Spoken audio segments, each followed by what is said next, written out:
Hey, it's Mike Rankin with Relational Advisors, and today I have with me Kristin Conti, who's the program director for CareGuides. And CareGuides, as many of you know, is a wellness company that Kristin and I started about a year and a half ago, coming up on 2 years.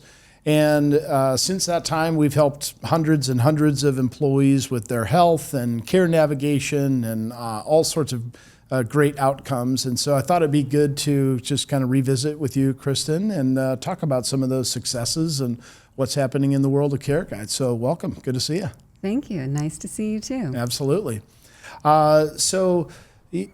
When we look at the kind of the CareGuides, process and initiative of what we do, walk me through a little bit, and we put some slides together that we can look at, but talk me through a little bit of just kind of the process, like, what does CareGuides do, and how do you do it? Essentially, what we're trying to do is figure out how to bridge the gap between whatever health circumstance you're in, the information you currently have, and where you hope to be, whether that's with your weight, with your lab work, whether it's you want to feel more awake and less fatigued during the day, you want to have energy to play with your children, whatever that goal may be. We use the data available to help you achieve that goal.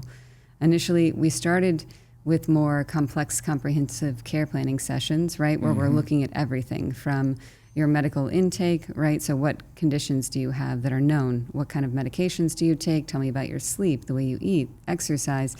But it can be very overwhelming to unpack all of those things at once. Right. I think you told me at some point someone, and perhaps they did have a fair number of conditions, but it was like a 30-page program, and people kind of short out a little bit. Exactly. So those smaller bite sizes, maybe you get more traction that way. Absolutely, yeah. Because, while that's a document that individual can revisit over time and there is a detailed action plan at the end, I still think it's a lot of information to take in all at once.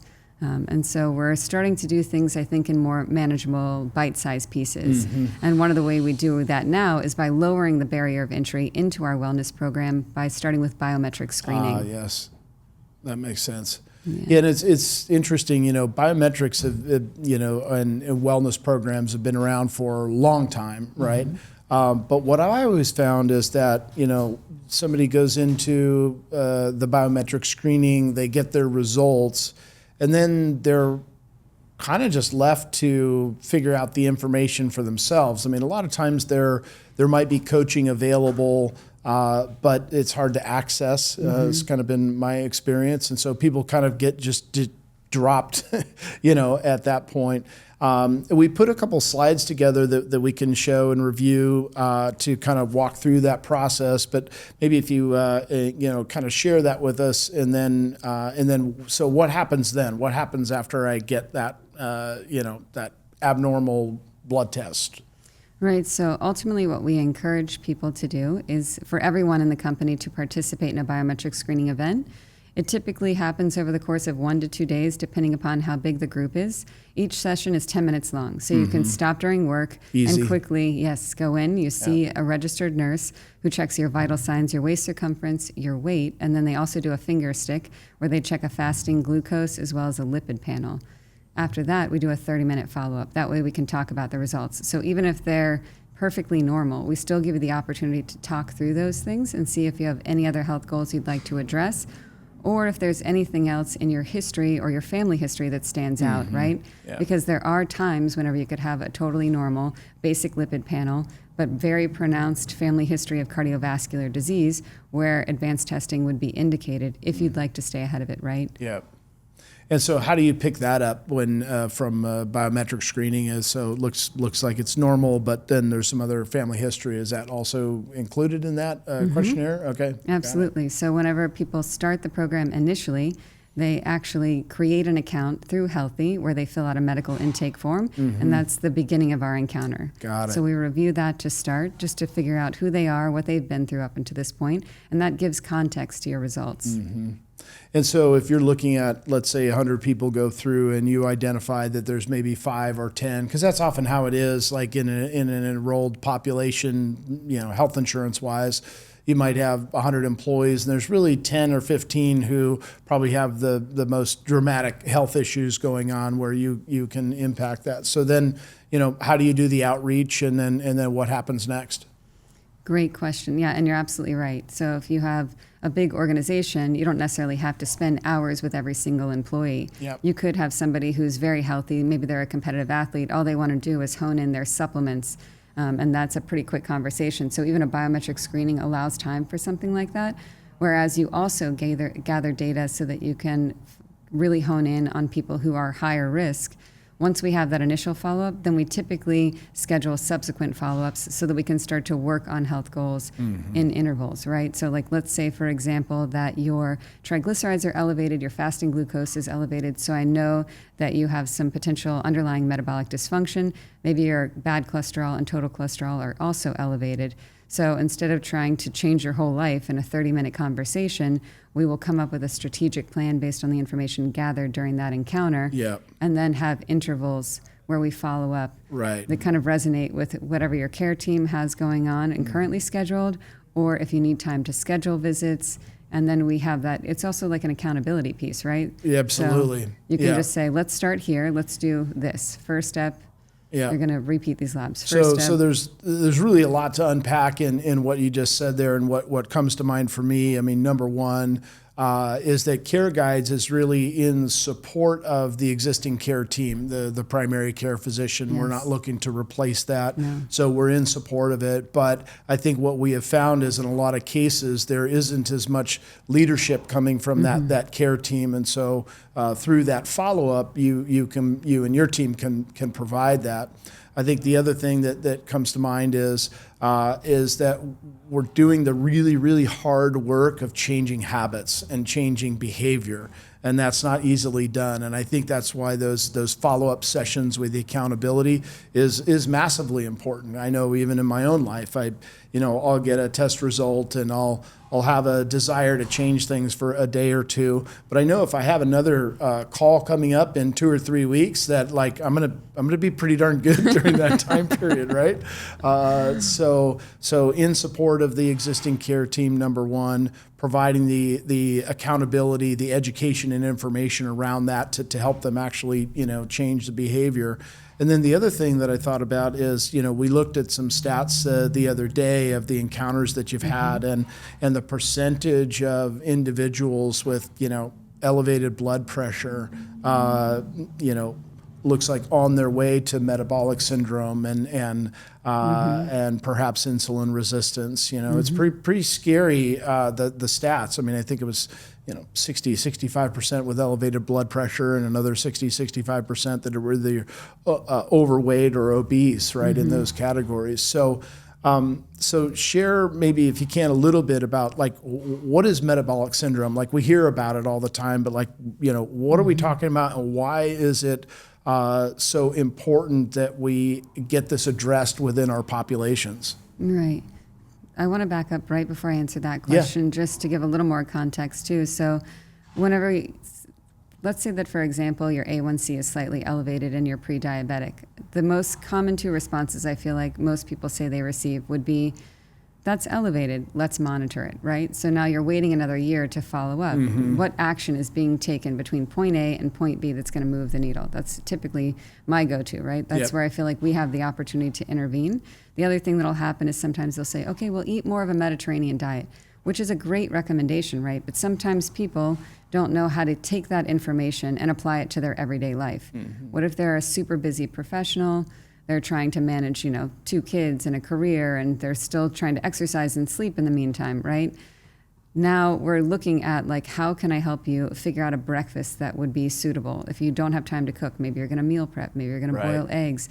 And so we basically come up with a logistical plan that they can see in their day-to-day life that now becomes manageable. Now they are actually eating a Mediterranean diet, and we're hoping to move the needle in that way. That's essentially what CareGuides does. And you have a nutritionist on the team that helps with that. Right, and so if you really want to hone in your nutrition, we can take it to another level with more of a functional medicine approach. And so let's say that, that particular individual, we're talking about certainly, the diet change, but going back to like metabolic syndrome, kind of what is it and why is it so important that we help people address it?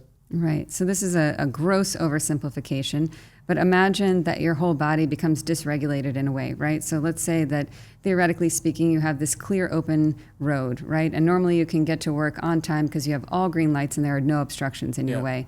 When you have metabolic syndrome, you start to have all of these obstructions and barriers. You start to have traffic that doesn't move. Maybe a car broke down in front of you. You start to have an oil spill on the road and other forms of obstruction and debris that are essentially inhibiting your ability to get from one place to another. And the same thing happens essentially within your cardiovascular system and in your metabolic system, right? And so the idea behind the lifestyle interventions beyond, medication is allowing all of that stuff to be cleaned out, right? Through maybe doing 3 HIIT workouts per week to get your heart rate up, doing some resistance training, eating better, cutting back on alcohol, optimizing your sleep so that your body can go through that restorative process where it kind of like rebuilds itself overnight. Yeah. And these are often the things we hear about. They're just very difficult to put into practice. But I think what we're seeing within the population at large is that, we have now a majority of individuals, if they're not there already, they're kind of on I imagine it as an escalator or a conveyor belt, that they're on their way, eventually. So turning to, let's say, some examples of some successes that you've had and your team has had with these, interventions and accountability, are there any that come to mind that you want to share would be an example of what people might expect? Absolutely.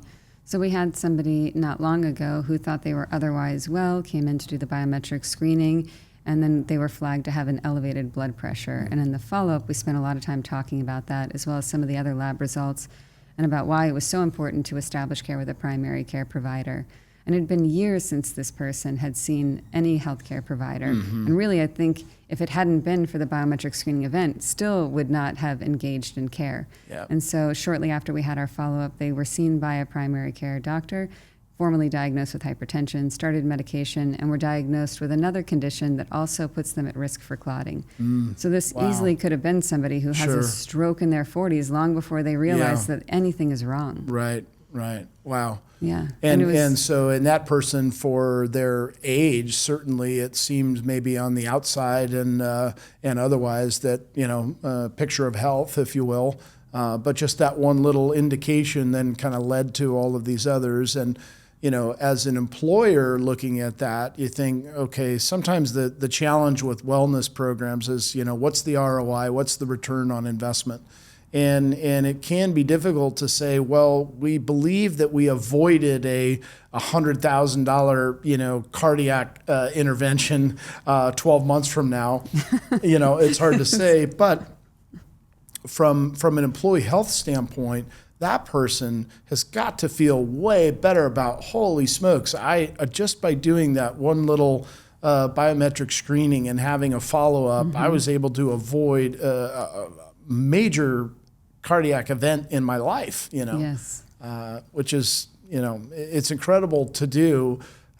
It must be very rewarding for you, but sometimes it's hard to see. Because you prevented something from happening, it's hard to, how do you quantify that? How do you quantify that? Right, like, that can be difficult. That could have been expensive. Right, yeah. Exactly. And it's But I amazing think to too, see it just provoked this wellness journey for this Right. individual, right? Yes. And I think that's what happens a lot of times. Even if you don't formally get a new diagnosis from a biometric screening event, a lot of times that objective data is enough to say, ooh, maybe I'm not as well as I think I am, and something needs to change. Right? And so really the big key difference between CareGuides and what you normally get, either from a wellness program or sometimes even your care team, is a very individualized plan, right? We all know what we're supposed to do. Right. There's a tremendous amount of information available on the internet. But trying to figure out what's going to work for you every day is a very hard task, right? And that's ultimately how you're facilitating change, by meeting them where they're at and coming up with realistic, evidence-based interventions that they can apply and see every day in their own life. And that's what I love about it. It really is independent for the benefit of the individual based on clinical and functional underpinnings, as opposed to, getting all the information and advice off of Instagram and TikTok and everything else that comes through. So that's awesome. Well, Kristin, thank you very much for your time. I really do appreciate it. Great work so far, and I think great things to come. We do have a little slide deck that we can email out to you with kind of some of the topics that we talked about today. So just go ahead and put your email in the contact form, and we'll get it right over to you. Okay, Yes. thank you. Thank you, Mike. Appreciate it. Okay, bye-bye.